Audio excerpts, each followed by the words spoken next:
Hello everyone. I've always wondered if the Dominion could survive a Borg invasion. We've seen the Federation survive an invasion, but is it possible for a completely different faction that operates through dominance be victorious or even outmatch the Borg? When it comes to the Dominion, they're a vast interstellar empire that originated from the Gamma Quadrant, and they can be considered one of the most powerful factions in Star Trek. Governed by the founders and reinforced by the jem'hadar, the Dominion boasts a formidable military strength, advanced genetic engineering, and a strict hierarchy that ensures efficiency and control. However, one of the greatest threats in the Star Trek universe is the Borg Collective, a cybernetic hive mind that assimilates species and technologies to achieve perfection. The question that arises is, could the Dominion survive an invasion from the Borg? Starting out, let's take a look at the strengths of the Dominion. The Dominion is an empire built on discipline, advanced technology, and dominance, and its strengths include: number 1, military might. The Dominion maintains a huge fleet of highly durable warships, including the formidable jem'hadar attack ships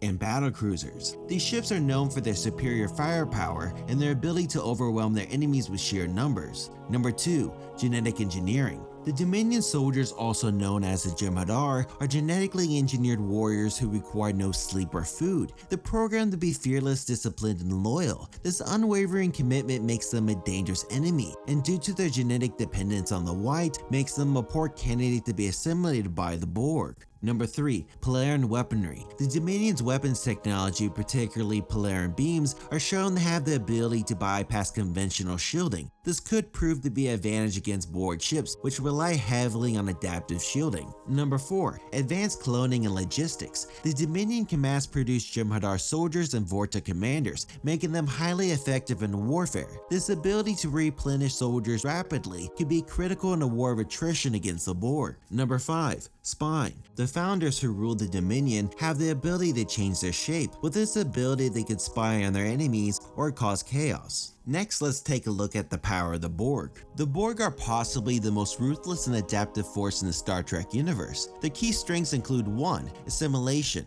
The Borg's primary method of conquest is assimilation of biological and technological distinctiveness into their own. This process converts individuals into drones, incorporating their knowledge and ability into the collective. Number 2, adaptive technology. The Borg ships rapidly adapt to enemy weapons, rendering them nearly invulnerable after a prolonged engagement. And then we have replenishment capabilities, which makes them difficult to fight in direct combat. Number 3, a massive fleet and resources. The Borg have success in virtually unlimited drones and ships, and their sheer numbers makes them overwhelming in battle. Number 4, subspace hubs and transwarp channels. The Borg's advanced travel capabilities enables them to deploy their forces rapidly and strike with precision, making it difficult to figure out where they'll attack next. Number 5, hive mind efficiency. Unlike the Dominion, where there's a command hierarchy and individual leaders directing strategies, the Borg function as one, ensuring swift coordination and adaptability in battle. Now let's review the scenario where the Borg invade the Dominion. If the Borg were to invade the Dominion territory in the Gamma Quadrant, several factors would determine the outcome of that conflict. The initial confrontation could vary. The odds that a jem'hadar vessel would be the first ship to come across a Borg cube is slim, but it's more likely that a Dominion trade ship would be its first victim. Once the news reaches the Vorta, they would send a few jem'hadar fighters to investigate. Once the jem'hadar squadron comes across the Borg, full chaos will follow. The Borg will initially start having issues adapting to the Polaran beams, but throughout the battle their shields will start to adapt. Once the Borg gain the upper hand, the jem'hadar will start to get more aggressive, ramming their ships into the Borg, causing massive damage. Eventually the Borg started to send their drones over to fighters to assimilate the Dominion soldiers, but what they came across was odd. This new species was willing to ram their vessels into their enemies to avoid losing. These new jem'hadar soldiers were vicious, killing their commanding officer, the Vorta, to prevent information from being released. The few jem'hadar that were assimilated became useless and eventually died, unable to function without the white. This defect confused the Borg. They didn't understand the concept of creating a species that had imperfections on purpose. However, as the Borg adapt and begin to assimilate the jem'hadar soldiers and the Dominion technology, the balance would shift. If the Borg could assimilate even a few Vorta, they might gain the strategic insights into the Dominion leadership and operations, making them more formidable.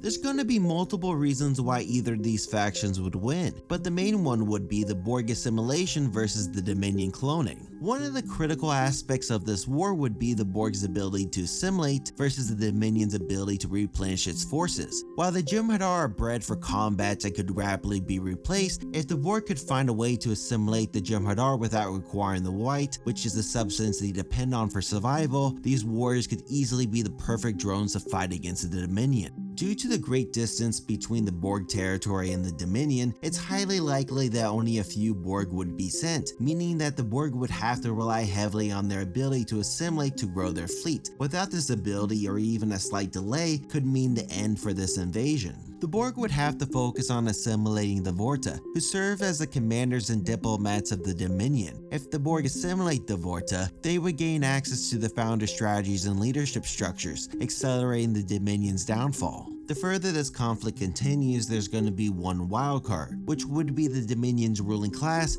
the Founders. As shapeshifters with advanced intelligence and long-term planning skills, they might devise a unique countermeasure against assimilation. However, their biological distinctiveness could make them a prime target for Borg assimilation experiments. The Founders are reclusive and rarely engage in direct combat, preferring the control from the shadows. If they perceive the Borg as an existential threat, they might attempt desperate measures, such as biological warfare or alliance with other factions. If the Dominion realize that they're unable to defeat the Borg, they might consider placing a device in all of their soldiers to prevent additional drones from being created from their army. Once they get assimilated, the device planted in their body will instantly release a toxin to kill them, preventing the growth of the Borg forces. If this measure fails, they might have to form alliances with other major powers. While the Dominion is typically hostile towards outsiders, survival could force them to reach out to other factions such as the Federation. Of course, this last result only works if the wormhole is still around during this time. Now let's review the potential outcomes. Number 1. A Borg victory through assimilation. If the Borg is successful with assimilating key Dominion assets such as Vorta leaders or jem'hadar soldiers, they could gradually erode the Dominion's resistance, and of course a prolonged war would likely favor the Borg, given their ability to adapt. Number 2. A Dominion's victory through aggressive warfare. If the Founders employ cunning and aggressive tactics, they might stall or even repel a Borg invasion. The Dominion's ability to quickly produce soldiers and ships might allow them to wage war at a powerful enough speed to destroy a small Borg invasion, and for some unrealistic reason the Borg send a great fleet, it's very unlikely the Dominion could survive, especially if they're unaware of the Borg.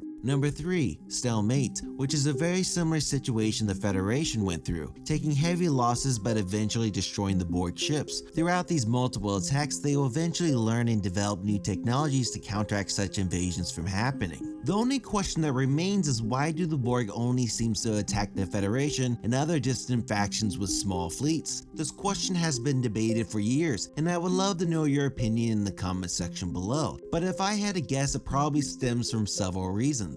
Firstly, the Borg's primary objective is not direct confrontation, but assimilation. They prefer to assimilate other species into their collective rather than destroying them outright. This goal aligns with their overreaching mission to achieve perfection by incorporating the knowledge and technologies of other civilizations. Assimilation serves the Borg more effectively than destruction, because it expands their collective while preserving their resources as opposed to wasting them in a full-out war. A direct invasion with a massive fleet could only result in a loss of resources and potentially slowing down the Borg's expansion effort. Therefore, a drawn-out war consisting of small attacks would only work in the Borg's favor, while slowly draining their enemy. Furthermore, the Borg operates with a philosophy that focuses on assimilating with order in mind instead of complete chaos. In conclusion, while the Dominion is one of the most formidable powers in Star Trek, they would struggle against a full-scale Borg invasion. The Borg's adaptability, superior technology, and overwhelming numbers makes them a nearly unstoppable force. However, the Dominion's rigid military structure, advanced cloning, and strategic cunning could allow them to mount a strong resistance against a small Borg force. The ultimate outcome would depend on whether the Founders could devise a countermeasure against assimilation, and if the Borg choose to gradually entirely assimilate them.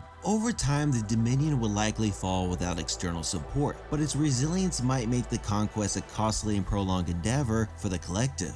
If you enjoyed this video, then please like and subscribe, and also click on the notification button to keep yourself updated with my channel. For more sci-fi content, then please check out these other 2 videos, my socials, and my newsletter getting ready sci-fi information on a weekly basis. Thank you for watching Utopian Broadcast, and I'll see you next time on my channel. Thank you.